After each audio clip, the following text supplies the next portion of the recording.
Hi, everybody, and welcome back to our next in our series of Cuppa Tea with the Vet. Hello.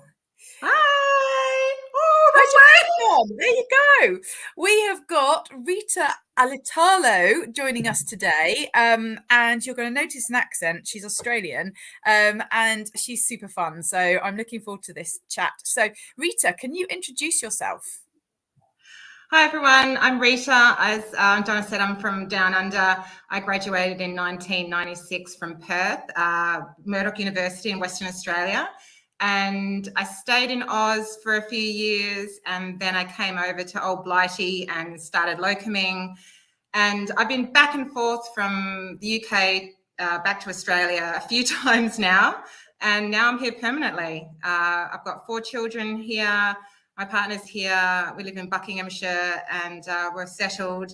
I miss home a lot, but this is my second home. That's lovely. So what, I mean, it's pretty cold here compared to Perth, isn't it? Perth, one of the hot ones. Yeah, it's really, really hot. It's a really dry heat, and I miss the summers. I miss the beach. I miss that really outdoor lifestyle. But England's got so much to offer as well. It's so beautiful, the landscape, the greenery. It feels like I'm in a Jane Austen novel half the time. So, in that Oh, respect, yeah. I enjoy it. But gosh, To be fair, the pull back home is really, really strong, and hoping to go back at Easter. I was going to say, yeah, the Buckinghamshire is the whole rolling fields thing, isn't it? So, yeah, you have It's managed gorgeous. It's to gorgeous. very chocolate Lots of box. mud. The Yes, mud I lots of don't mud. like so much, especially on the dogs. What made you decide to come over to the UK in the first place, though? What was like, oh, let's go to England? A lot of Australian vets do it. It's a great opportunity to travel, and our degrees recognised in all Commonwealth countries. And so it's really easy to get work, and there's so many opportunities. And especially when I first came over in 2000, I mean, I literally, the first day I landed, I walked into a vet hospital and I just said, "Oh, are there any jobs going?" And sure enough, they said, "Yep, when do you want to start?" That was in Nice. Hampstead in London. Yep, my first day here, and it kind of just went from there. And it's vets are in demand, and I think Australian vets are quite popular, and Yeah. our degrees, we get really good education down under, and especially I think my university, I'm going to give a plug for Murdoch, churns out really good graduates, and it's just easy to find work, and I think the animals obviously are quite similar in most ways. I think I have struggled in some ways learning about some of the different species you have here, but overall veterinary medicine in Australia is very similar. So it's easy to make that transition, apart from the weather. Yeah, no. And I was going to say, you guys are in high demand because you're always happy. I've never met a miserable Australian vet. Oh, we just like to have fun, and we don't take ourselves too seriously, but obviously we take veterinary medicine very seriously, but at the same time, we like to really enjoy our work and have that balance between work and lifestyle, I think. Oh no, completely. I heard a really good joke once. It made me laugh. It was about Australia. It's because of the Australian time zone and how Australians are always so chilled because ultimately they're 12 hours ahead. And so they're always like, well, you can't catch me up anyway, whatever. Pretty much. I guess we're pretty laid back, and I think sometimes that helps us, and other times it might hinder us. But Oh, it's good. I think it makes us adaptable, and we just get on with the job and try not to take life too seriously. I think that is a very, very sensible thing. And I've had a few people on here talking about mental well-being, and I have to say that, you've got that nailed then, haven't you? So I also want to touch on the different species thing, because you said obviously different species. What have we got here? That because I just assume we're fairly.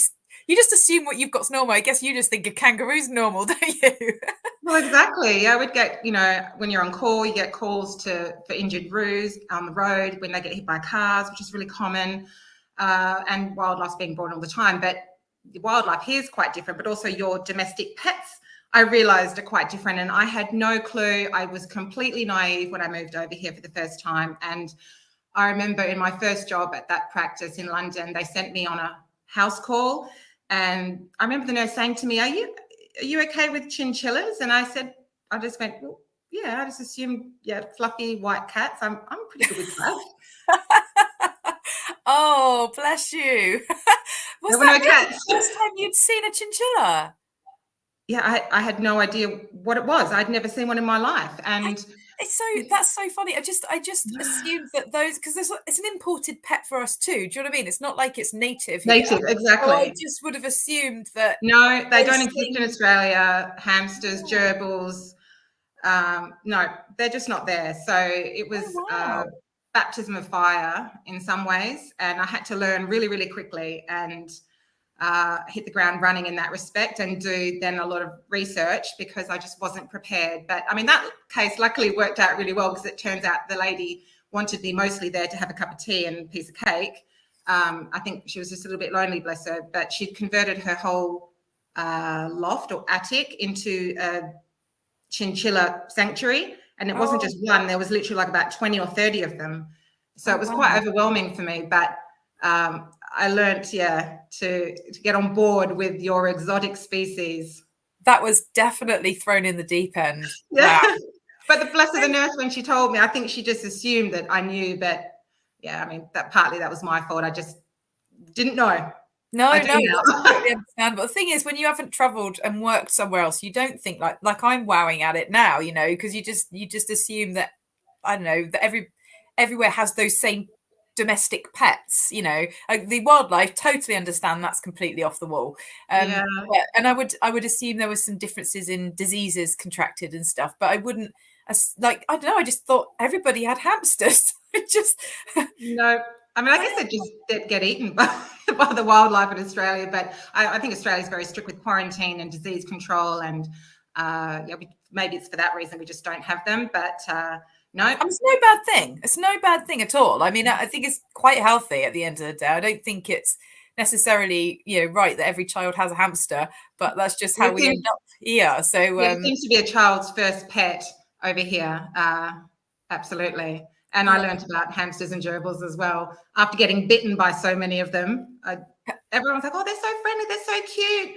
Not always. No, I did grow up having hamsters and gerbils, but I've always said guinea pigs, they're the cutest.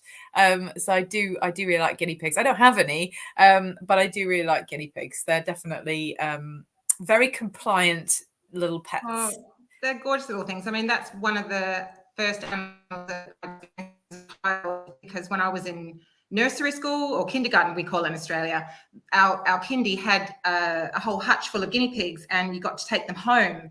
And the night that I got to take them home, they gave birth, and they had baby guinea pigs at our house.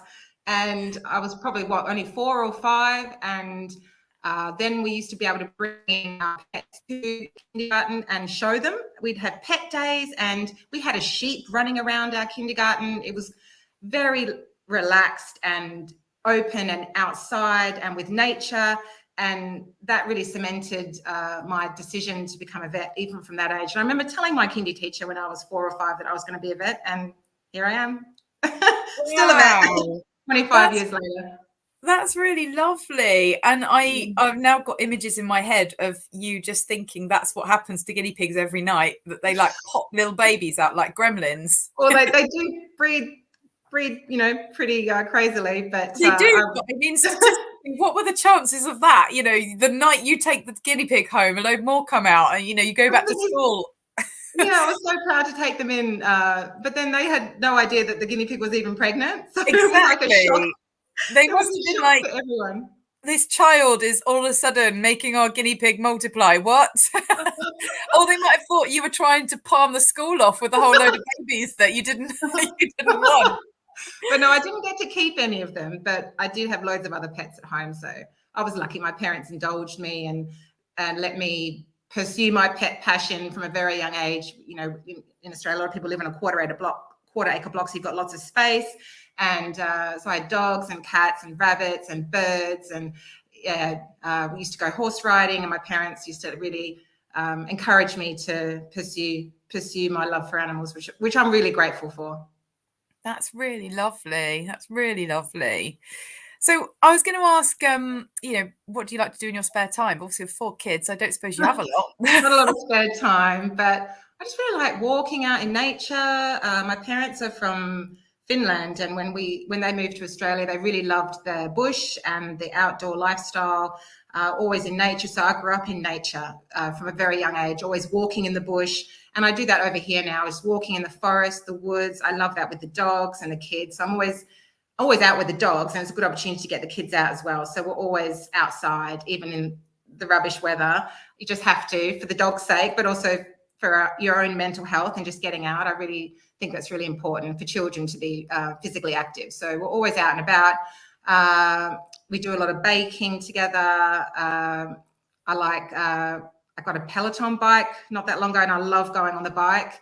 That's my time, my personal exercise.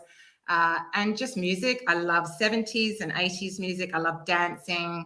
I just love jiving around the kitchen with the kids and just relaxing and unwinding in that way. Oh, that's lovely. That's a nice, healthy, broad spectrum of everything. And of course, taking in the beautiful Buckingham landscape, of course, that's a really lovely thing to do. So yeah, that's really good. So obviously you've already told us why you decided to be a vet, so obviously you've already nailed that one. I mean, how lucky were you going to school where they would embrace that much farmyardery at your school? I mean, I always think, oh, it'd be lovely to take a sheep down to the school and stuff, but I don't think they'd appreciate it. I think it was different times back then. Back in the 70s and 80s, it was and maybe especially in Australia, very relaxed and laid back. And I think with health and safety these days, it just wouldn't be allowed. But I've just got such fantastic memories of playing with the sheep, you know, at school and at fetes and fairs with the school, pony rides, camel rides. People would bring their dogs. I mean, it was just really animal orientated and nature orientated, outdoor orientated upbringing, which really stood me in great stead for life as an adult. I think, you know, embracing nature, embracing animals, and including them as part of your family, really, and your everyday life. Completely. That story about including them as part of your family always reminds me of was just reminding me of like my growing up. Sounds pretty, I don't want to say similar, it doesn't sound that similar, but there are a few stories that definitely what you've said made me resonate in my head, because my uncle was a farmer. And if my aunt's listening to this, she'll just be laughing her head off. But so he had a sheep farm, and where the house was, the sheep field was out the back of the house, and they would just leave the back door open all the time, and then the sheep would come in. The trouble is, not one sheep, because obviously they're sheep. So what does they have? They all come in. Of course, in the whole flock, the whole mob. Exactly. Yeah. And you'd be like sat having your Sunday dinner, and there wasn't enough chairs for everybody, and they didn't have a dining table. So the parents and the adults were all on the sofas, and then me and my sister were always on the floor. And then also there'd be these sheep around us. We're trying to eat our roast. And I mean, that's a bit ironic, really, but that's fantastic. I know. Having it background, definitely. And the thing is, though, sorry, go on. You carry on.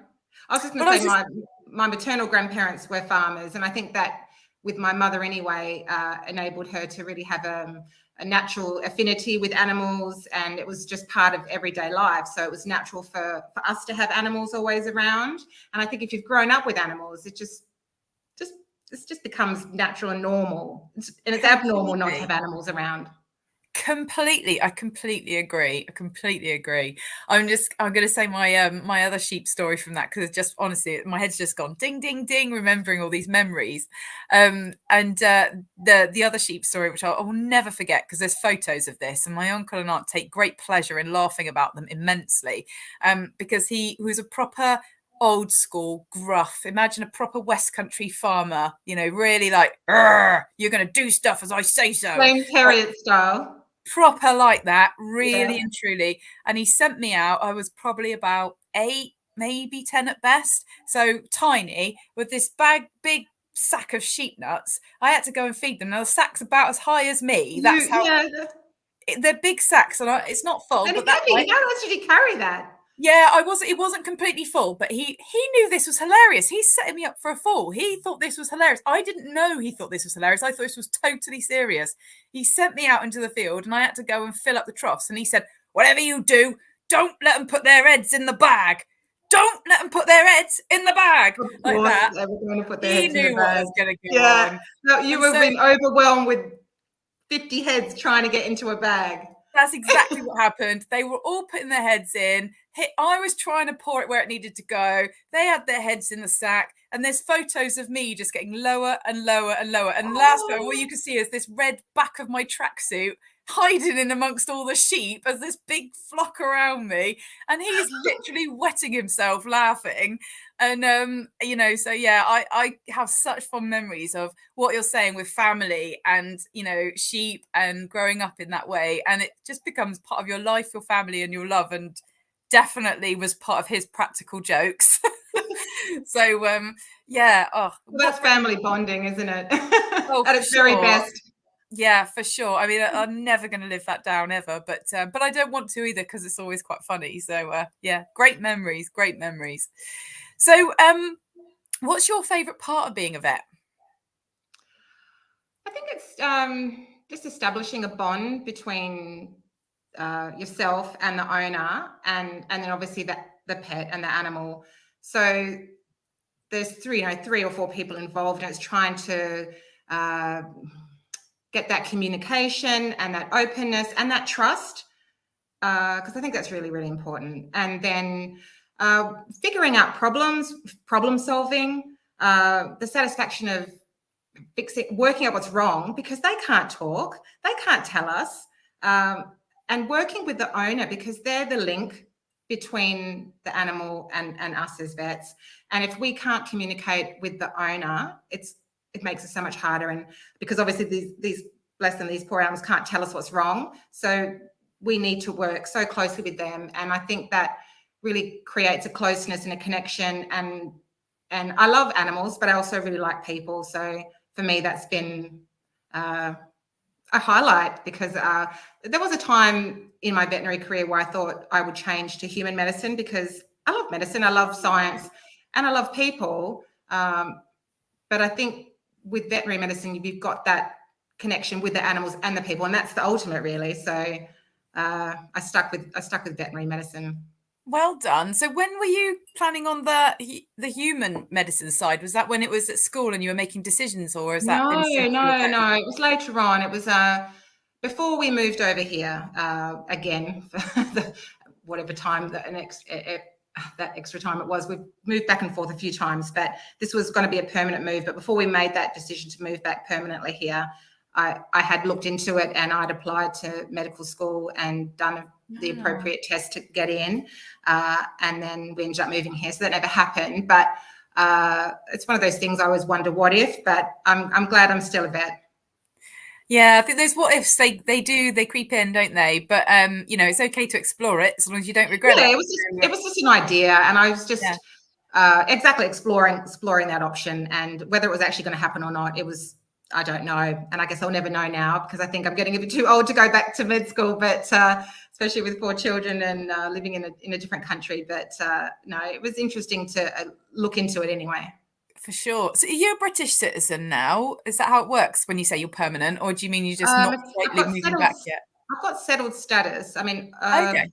My parents are Finnish, so obviously I had EU connections before Brexit. So now I've got settled status. So I'm allowed to stay here permanently, and there's no problems with me working and staying here. But no, I have Australian, obviously, citizenship, and Finnish citizenship and settled status. So I'm not quite sure. Yeah, can you have 3 passports? I don't know. I have no idea how it all works. That's mad. So wow, what a heritage you've got. Why did your parents end up going to Australia from Finland?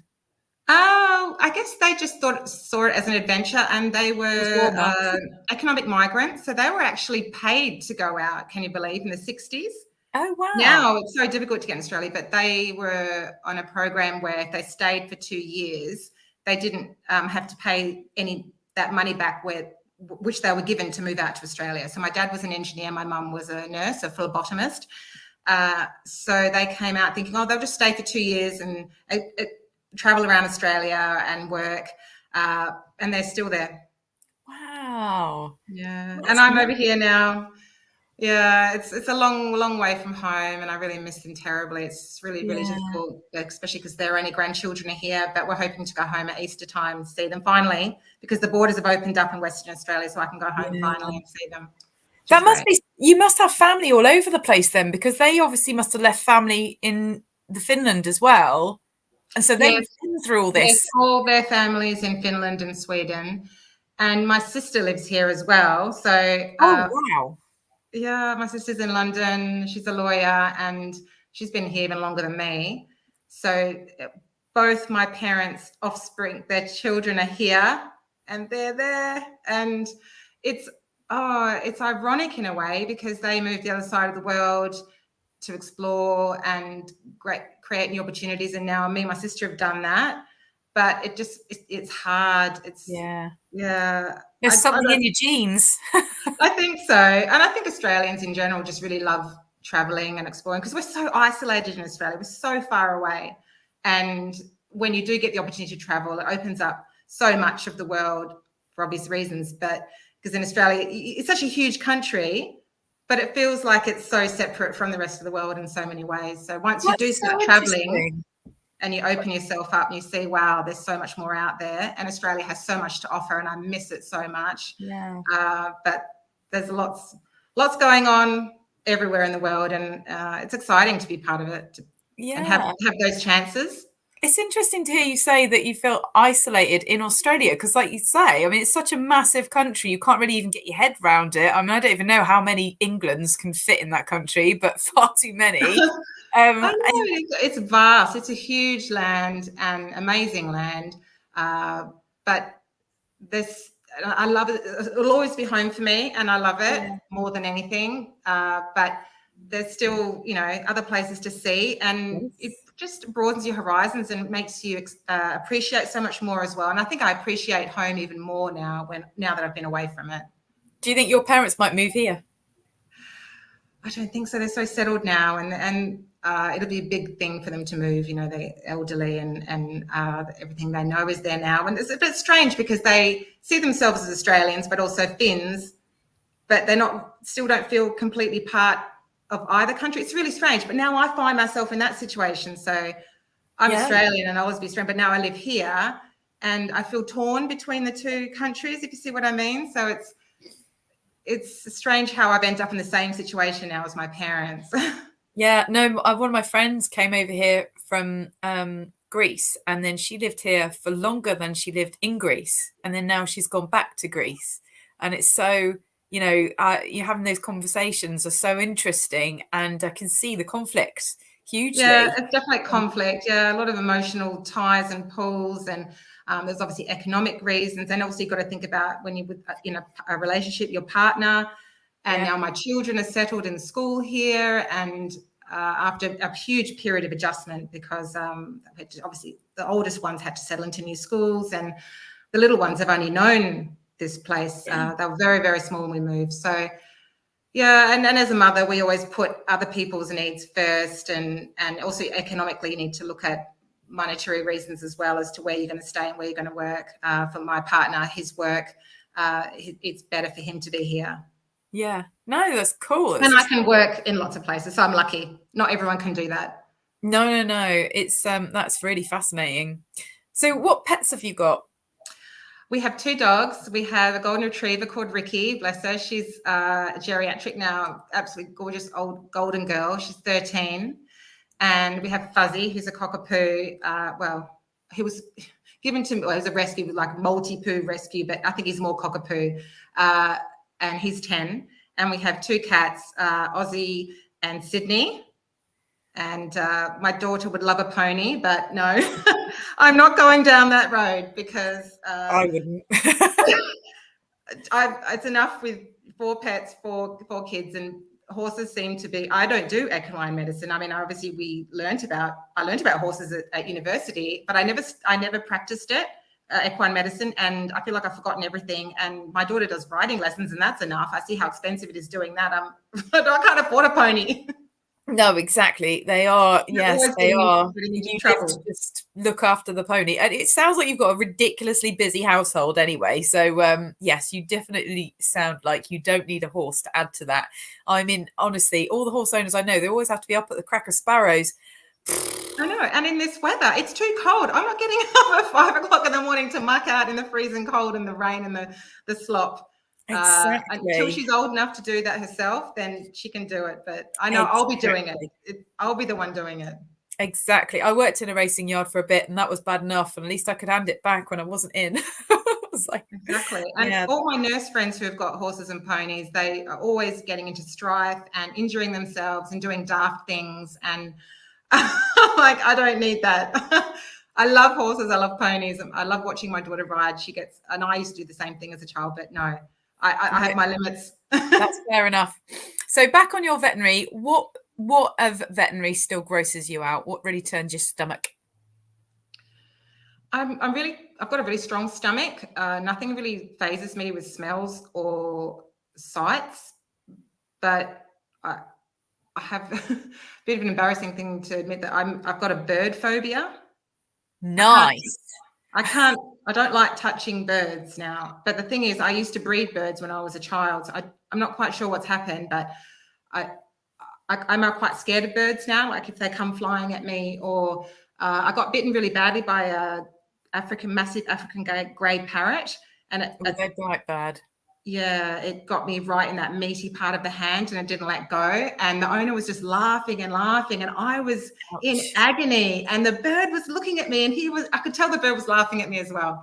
And ever since then, and I had another incident where I had to put down this poor Australian bush turkey, and once we euthanized it, those lice came, just hundreds of them came jumping off and went all over me. And ever since then, I've just been a bit funny about that.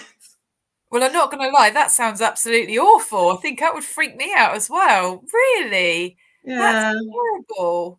Oh, that sounds worse than maggots. Oh, Yeah, maggots don't faze me at all, but yeah. No, so I mean, lice things jumping off like, oh, I know, yeah. but everyone teases me about it because it's, as a vet, you're supposed to be able to deal with all species, and I will do it if I have to. But if I can avoid it, I will. I'll try and run and hide in the toilet when a bird comes in. I can see why people would laugh at you, to be perfectly honest. I'm thinking, okay, you've got like a spider thing. We wouldn't laugh at someone with spiders, but on the flip side, you're a vet. So, birds are fairly frequent, more than spiders. Although on the flip side, a spider's going to be in the corner of the room, you kind of back around the room. No, everyone always calls me to get the spiders when I'm not bothered by spiders, but I don't know what it is.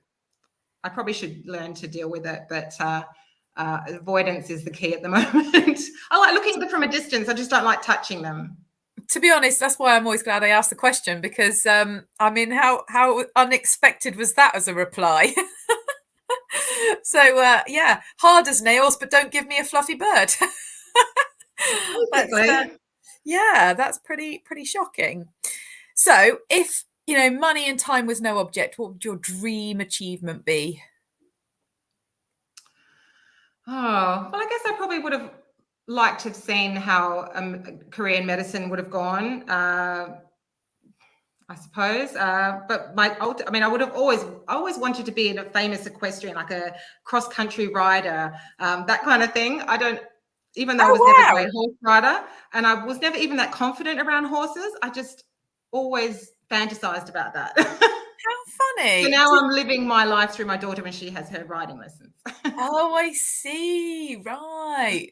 Oh, bless. That's so complicated. Sorry, I'm just thinking about the fact that I'm not owning a horse, but I would love to see one day my child to be an amazing equestrian rider, just because that's what I would do. But you can't own a horse. Exactly. But I'm understanding. I'd like her to be involved with horses, but just not like at a stables where someone else can help. Totally get it. And this is why the money has to be no object and the time has to be no object. Oh yeah, and that's not going to happen. So you'd have a groom. You'd have a groom to look after it. So yeah, I totally get. Actually, I think I even saw a documentary once at Eton, obviously ridiculous school. And I think that probably is the case for multiple boarding schools, I suspect. But where these children have their ponies, they can actually bring them to school with them, and they have grooms and stuff that actually look after them because, and then they can, when it's after school or whatever, they can go and ride their horse. And I know that's how you need to do horse ownership, isn't it? Yeah, you need to be loaded. Yeah, absolutely. I mean, you want to be able to look after them all the time, don't you? But it's just they're very time consuming. So, but that's lovely. So have you so did you do eventing yourself then, or did you just watch it on TV and just No, thought, I just did casual riding on the weekends and lessons, and I never ever got even competitive with it. But it was just this wild fantasy of mine, and maybe it's because I just knew it was never going to happen, and it was always going to be this fantastic dream of mine. I used to read all these books, you know, as a girl, Jackie and Her Ponies, and all these English-based books. And now I'm living that life in the countryside, but I don't have the horse, and I'm almost too terrified to get one now. that's fair enough. It's fair enough. No, you've got a million dogs and kids and everything else. So, you know, that's absolutely fine. But that's a lovely dream. So if you could have a Facebook Live with anybody, dead or alive, who would it be? Oh gosh, I would have loved to have met well, James Herriot. I mean, that's his pen name, but James Alf White, the original author of those books, and then which led on to the series of the TV series. I think he had a lot of stories that he probably didn't tell in those Oh, books. for I'd love to hear sure. those. Yeah, and just to have a real one-on-one with him, just in that different time. I mean, it was it was almost romanticized. It was like a really simple period, and I think that's shown through the books and the TV series, and the most recent TV series, which I've loved. I was really reluctant to watch it, thinking it would ruin my perception of what I grew up with and what I adored, and ultimately helped lead me to become a vet. I loved all those books and the TV series, but I've really enjoyed the new series, and I think it would be fantastic to have had the opportunity to talk to him and really get to the heart of what it was really like. Because I think sometimes, obviously, he's put a different perspective on it, and as we all do sometimes, but I think there were probably some nitty-gritty stories that never made it to the books, which would have been really interesting to hear about.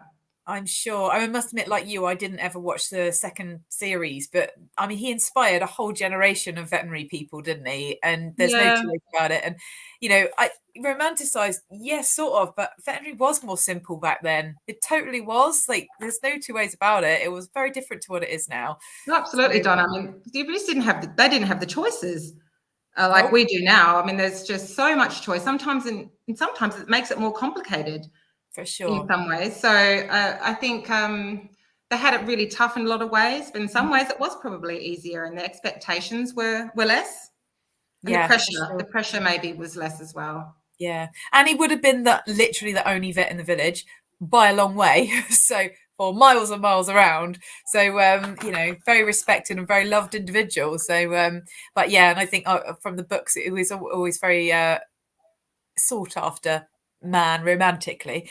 So yes. But yeah, I do remember that series a lot, and of course I got given a zillion of those books as well, because that's what people did. She wants to be a vet, have one of those books. So Exactly. yeah, no, that's lovely. Great person to talk to for sure. So can you tell us something that people wouldn't know about you? I guess a lot of people wouldn't know that I've got this Finnish background and Nordic background. And then when I tell them, they say, "Oh, yes, you do look Scandinavian or Nordic."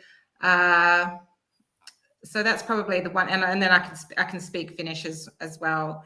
I was Wow. raised with that language, and obviously then when I went to school, I remember trying to not shun it, but I wanted to fit in so much with the other Australian kids that I said to my parents, "I'm not speaking Finnish to you anymore." So they spoke to me in Finnish and I could understand it, but I always spoke English back to them. And I think they were concerned that I wouldn't pick up the English language as well. So they didn't push it, which is a shame, because then for many years I lost that real fluency.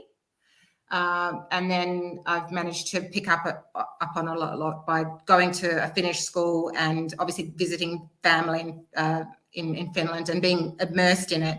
But it's all my subconscious, but it's come out again over time, and I'm really proud of that my background and that heritage. Yeah, I'm sure. So you should be. That's amazing. But I can always understand that sort of conflict. I'm sure that those things are hard when you're a kid, aren't you? You don't want to be different. You don't want to stand out. Yeah, but that's really good. You've got that connection back again now. That's really lovely. And I think, Yeah, yeah, that's to be really cool. bilingual, I mean, it's such a massive skill. Yes. And it's something, yeah, shouldn't take for granted. So, and I know they regret not pushing it more when I was a child, but it's always there, like I said, in your subconscious, and you just need to tap into that. Do you teach your children Finnish? No, which is, I haven't continued it with my children, which I regret. But I just, things just It's became hard. overwhelming. If your Yeah. husband doesn't speak it as No, well. he's American. God, you really have gone for a lot of cultures. So yeah, no, that I mean, it's really hard because you can then not converse and have your kids listening to the conversation each way. Then that's really tough. So yeah, Exactly. I can believe that's So very hard. it's just been lost, which is a real shame. But that's where my connection comes in with obviously my parents, and then baking. We cook a lot of Finnish food, bakery products. So I try, and obviously my connection with nature. That's a real Finnish thing. So I always try to keep that going as well. That's lovely. So, what's the most spontaneous thing you've ever done? Coming to the UK? No, it probably was when I was in the UK though. When I first came here, I put my name down on a list of vets so that we could go and become part of a volunteer group to be part of a spay clinic. You've probably heard of these things where you go, usually they're abroad, Spain and such places. So I put my name down. I can't remember where I registered it. Maybe when I registered with the Royal College when I first came here. I can't remember how I got on board with it, but I put my name down on this list. And then a few months later, I got this call saying, can you get on a flight tonight to Benidorm? I remember I was walking along London Bridge and I got this call, and it was from this charity spay clinic. And I said, oh, okay, because I did a 3-month locum stint, and then I was due to have a break, and I was going to do some traveling.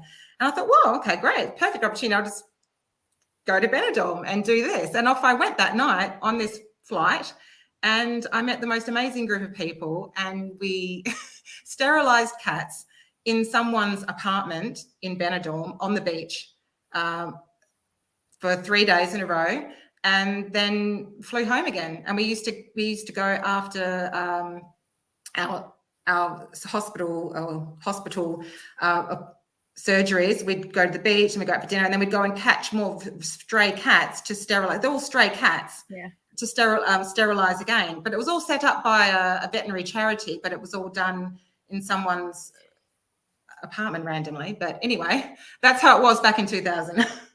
Wow, that's amazing. That is, and things are different across the world, aren't they? And it's so doing it in someone's apartment isn't actually necessarily that weird. It just seems weird, doesn't it? So that's the way they did it there, and that's how the exactly. charity worked. And they're really kind-hearted, lovely, giving people, and they had a great setup when we were in there. It was just different. That's how you learn to adapt and just get on with different surroundings as well, and just get on with the job. And all the people that we worked with were just fantastic and fun and friendly, and we all supported each other. And we just randomly met at the airport that night when we all flew in from different places, but we all just cracked on and got the job done, and we just had a ball at the same time. And those were some of the best days, funniest days, and most satisfying days, because we helped so many cats and we met so many different people and made friendships for life, to be honest. I'm still in contact with some of those people from that trip. Oh, lovely. Oh, that's perfect. That's a really Yeah. lovely story. Well done you. It's a lovely thing to do as well, because those cats need it. And so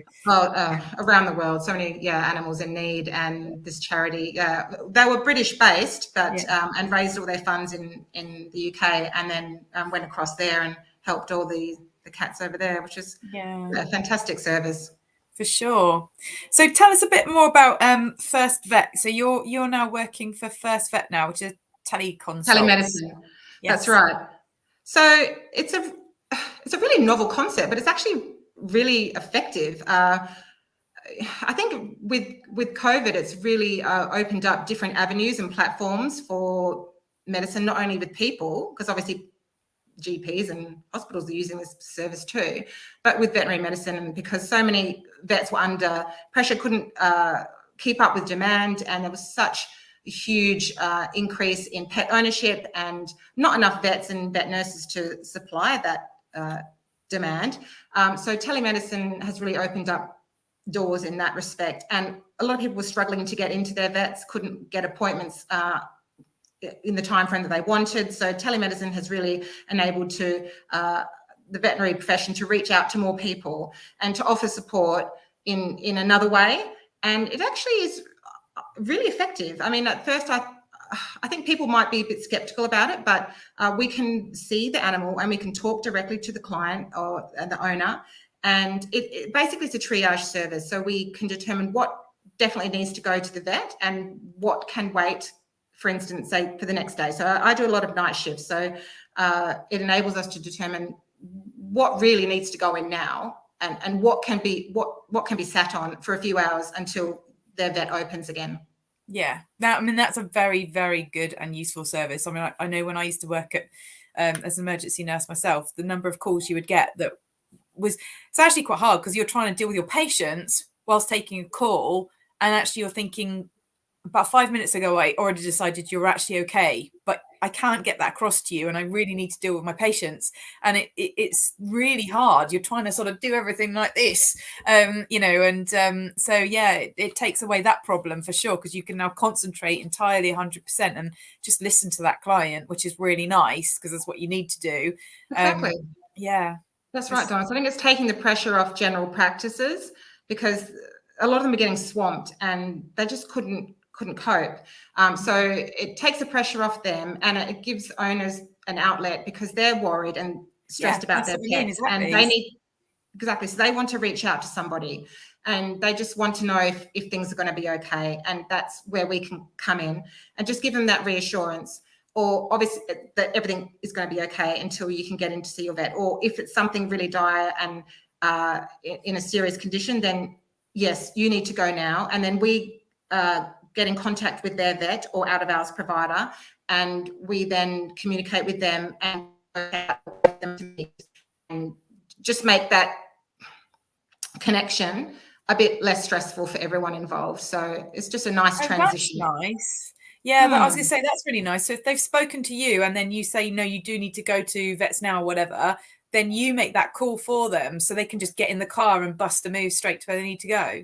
We do ask them to obviously call themselves as well to make an actual appointment time, because obviously they're so busy as well. So we don't want everyone turning up at the same time. So we ask them to call, and make that appointment time that suits them and also them out of hours provider or their vet if they do their own out of hours. But we also then can speak to the vet directly and just give them the heads up about what's going on. And then we can send them the medical journal that we've made. We email it to them. But certainly if it's something really serious, I always reach out to them and make that direct call, so that I think it's just so much nicer for vets and nurses to be able to speak to someone directly. And then you can just get the ideas across so much more succinctly and get to the bottom of the problem straight away, rather than sifting through a whole medical journal. It just makes it nicer for everyone involved and less stressful and straight to the point. And I think when you're working in emergency medicine, you just need it quick, that simple approach. Yeah, no, it's really good. It is nice to know those things are out there now, and I know they're getting more and more popular. And you hear the insurance companies promoting it and all that sort of thing as well. So yeah, it's good, and it's good to see the real person at the end of the phone as well. So yeah, exactly. Really so nice. I think you can always obviously speak to someone on the phone, but it's having that face-to-face contact, I think a lot of people find comforting. And also we can see the animal. And I think as an experienced vet, you know very quickly what needs to go to the vet now and what can wait. And you establish that quite fast. But then it's a matter of then referring that patient if it's an actual emergency. But if it's not, then we can make a medical plan or the conservative plan and just get that plan in place. And that gives owners a lot of comfort and reassurance. And I think that especially at nighttime when their vets are not open, it makes a difference. And I think at nighttime people worry more because you don't have those avenues of connection. And for us to be there, I think people appreciate it. Oh, totally. Definitely. Nighttime becomes very scary. It is the time. It's like when you're a parent with your child. Things always happen at night, right? Yeah, exactly. So the next question I always like to ask my vets is, what do you love about physio? Oh, I love hydrotherapy. That's my favorite. Oh, thanks. No, go for it. Go for it. We just want to talk about the holistic side of it as well. So yeah. Yeah, I mean, I think it's a great way for owners to get involved in the treatment of their pet as well. And I think owners want to be involved. And I think that's what's really special about physio, because most of the time they can be there with their pet as well, and they want to be there and to share that and see what's going on. And certainly there's huge advances being made, like in every avenue of veterinary medicine. And we're following the same route as human medicine now, which I think is absolutely brilliant. So the same opportunities and treatments are available now for our animals, which is what it should be like. And I think owners are really thankful for that. And now with insurance, a lot of people having their insurance on board, they've got access to it, which is fantastic. No, absolutely. That's fantastic. So yes, thank you very much for that. Most appreciated. So back to the questions about you. So what's your weirdest dream you've ever had? Dreams. But I always have these same dreams where I'm back at high school doing my final exams. I haven't prepared for the exam. I mean, it's the same thing that recurs is terrible. But no, other dreams. I mean, yeah, I wake up in a sweat sometimes and in a panic, with some of my dreams. But other times, I wake up and think, oh gosh, wish I could continue that dream. But no, kids have woken me up, or the dogs are barking, or the cats are meowing in my face wanting breakfast. But no, sadly, I seem to have a lot of stressful dreams rather than more happy ones. Yeah, I think that's what happens when you get to motherhood, isn't it? Is that age? I think it's age. Yeah, too many things, too many life issues. I thought you were going to say something about all your birds. Oh yeah, a lot of nightmares about those sorts of things. But no, I just have these same recurrent dreams. But I probably should look into that. Yes, it does sound like it. It does sound very stressful. So what's the coolest animal you've ever treated? Oh, well, back in Oz, I saw loads of kangaroos and even snakes. They never fazed me. It was just the birds. Lots of reptiles, lizards. It was all pretty standard back in Oz. But they were wildlife. And over here, they're pets, which I find sometimes hard to understand how they're pets, because for me they should be in nature. But I can well understand that. Yeah, no, that's fair enough. Do you find that, like, over here, if you get presented with a deer, that's as weird to you as a kangaroo would be to us, if that makes sense? No, well, I guess size-wise, it doesn't faze me. No, it's essentially the same principles. No, that hasn't worried me, and unfortunately, I have come across along roads and things, unfortunately, the deer being struck and having to help. So no, that hasn't worried me, and I've been able to deal with that without any issues. It's more the small furry ones which I've struggled with more, to be honest. That's fair enough. Well, they're a lot more delicate, aren't they? You end up thinking, oh, God, I don't know how to deal with this tiny thing. Oh, that's right. I mean, it's like dealing with a tiny baby, a newborn almost. It's so fragile. Yes, definitely. So, what's your most memorable part of being a vet? Oh gosh, well, to be honest with you, it's quite sad actually. My most memorable moment was when I had helped a family say goodbye to their beloved dog. That was actually their son's dog, who had passed from a terminal tumor. A teenage boy, their son's dog, and then it was time for their son's dog after they'd lost their son in tragic circumstances. It was time for them to say goodbye to their son's dog, their family dog, and making sure that he passed peacefully and just surrounded by love and in a beautiful, calm environment.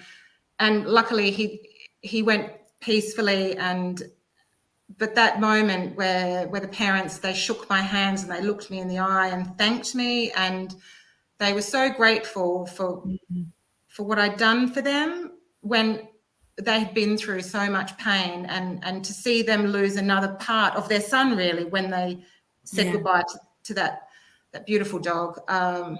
It's always stayed with me, because people often say to me, it must be really hard to put pets down, and it is. And sometimes it's a relief when an animal is really suffering and in pain, and that dog was. And I can imagine their poor son would have been in the same situation, and they couldn't do anything for him at that moment, but they could do that for their dog, and that was their son's dog that they loved so much. And it was a really pivotal moment for me, where euthanasia took on a different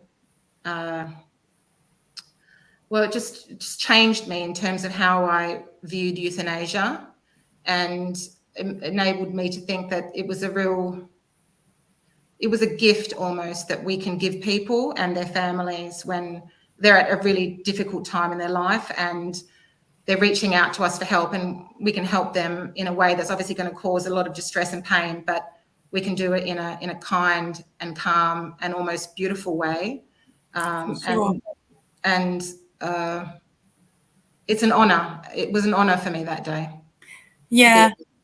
No, totally true. And it's really, it's really humbling that you speak like that. It's really lovely to hear, because, everybody wants to hear that the vet cares that much. And you obviously do, which is wonderful. And you're absolutely right. I always say, and I know lots of people do, it's the final gift that you can give. And that is so, so true. It's, it's a very, very hard thing to go through. And especially when you've got a family who has more personal experiences of it from that point of view as well. It's it is very difficult. It's you don't get more closer to home hitting than that, do you? So I'm not surprised that stayed with you, and I don't think that'll ever leave you. But what you do have from that as well is knowing what an impact you made that day, and that's huge, isn't it? So what a great thing to also have with such a sad memory. It's a real conflicted memory, isn't it, that one? Absolutely.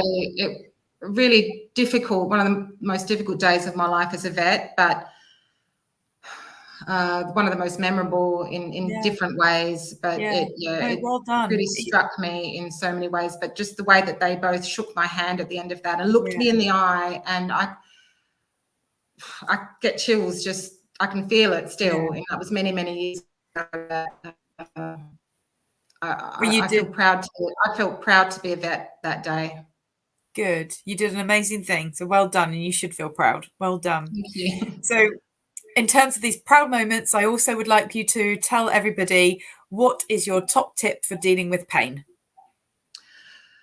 I think the top tip is to try to recognize it early, and then get onto it. I think a lot of people think, oh, well, my dog's just getting old and stiff, and he's limping, but he's not in pain. Well, I think he or she is in pain, and just be in tune with your animal. And I think most owners are. Sometimes they might find it hard to accept that the animal might be in pain. I think deep down, I think if they trust their gut instinct, they probably know, and then to act on that. And don't hold back. Don't feel ashamed. Don't be embarrassed, because we're here to help. And the sooner you can get onto it, the better the outcome. And everyone will be happier. Your pet will be happier, and you'll be happier, because you won't be so stressed and worried. And you'll see a different side when your pet's not in pain. You'll see them flourish again, and there's no greater joy than seeing that transformation, because sometimes it just a simple thing and it can make a huge difference. So, absolutely. Yeah, that's really great advice. And because you're right, that underlying niggle that your dog might be, or your cat might be, that eats away at you way more than you realize. And there's some great studies out there as well. There's one that I saw a couple of months ago, and it was absolutely brilliant. And it was comparing pain scales with humans versus animals. And they said that basically, if you went to the NHS and they asked you, they give you smiley faces 1 to 10, and you would be, or your dog's pain would be a 6 out of 10, when you notice. So if you went and did those pain scales, you'd probably be starting to acknowledge the sad face in the sort of maybe 4, 3, something like that. But you would be all the way up at a 6 out of 10 before you even acknowledged it for the dog. And it makes sense because you can't, there's a certain level of pain where nobody can see you're in pain. You have to tell them you're in pain. It's Exactly. a quite bad pain before you actually start limping around and hobbling and holding your face or anything like that. So it made a lot of sense. I thought that was really clever. And then the other thing that I've been noticing on just a personal, for me, point of view, I always get my clients to do load scores now, which are Liverpool osteoarthritis pain scores. And so when they first come to me, I get them to send me this form back and it turns their pain into a number. And what I have found is that most people, it's an average of about 14 and 15 when they come for their first session, which actually I'm quite proud of my clients for that, because that's actually in the moderate zone. So you've got mild, moderate, severe and extreme. So I actually think that's not too bad. I actually think that's amazing. But obviously we would rather they were anything below 15 rather than in that sort of teen score. But I do also want to say that you're capable of acknowledging. So, you know, just definitely click because it's brilliant. And then obviously I do follow up pain scores and then their numbers come down and it's like, yay, it's lovely. That's satisfying, isn't it? Yeah, it's good. It's good. So, so thank you for that. That was a great piece of advice. Be aware of your pain, acknowledge it, and just go and talk to the vet and find out what you can do. Because in the early stages, there's a lot you can do, which is easy intervention at that stage. Exactly. Communication is key, like with everything, I think. So just reach out for help if you need it. And because there's always going to be someone that you can talk to about any problems that you have. For sure. So Paula has just jumped on and she's just said, Donna, how stoic is Lily? I always know when she's not right, but when she goes to the vet and she shows no pain, even when they manipulate the painful bit. So yes, I must admit, you know, some dogs are way harder to read than others. Lily is like a bionic dog who's had every single leg operated on, and she's unbelievable. I mean, her elbows both smashed, both amazing. Like she's literally incredible. She had both knees. She's incredible. So she is that dog. But like you say, Paula, what we have got to acknowledge here is that you as an owner know when she's not right, and you know, and us as veterinary professionals have to be able to listen to the owner and say, okay, I accept what you've said, and I believe you. Exactly, because no one knows an animal better than its owner. So owners have to trust us and we have to trust them. Yes. So when an owner tells me there's something wrong, well, I'm going to listen, because especially when I've never met that pet, I don't know that animal. But so we need to have that trust and bond with the owner and listen. And it's all about communication. And I think that goes a long, long way. And I remember when my own daughter, she had a intracranial bleed when she was a baby, only 8 weeks old.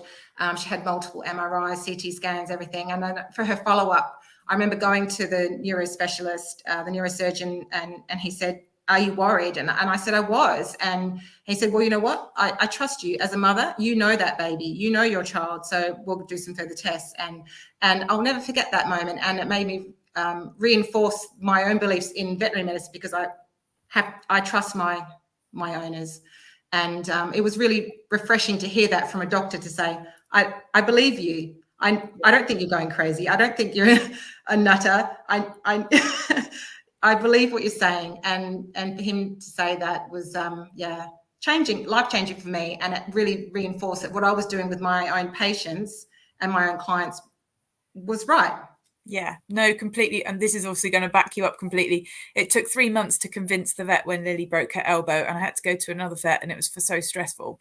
I know, poor you, Paula, but you found the other vet, and that was a lesson learned for everybody, I'm sure. And then you had the most amazing vet doing the fixing of those elbows, which was wonderful. Anyway, we have had Rita for an hour now, so we are going to say goodbye to her. Thank you so much, everybody, for watching. Thank you, everybody, thank you, Paula, for your comments.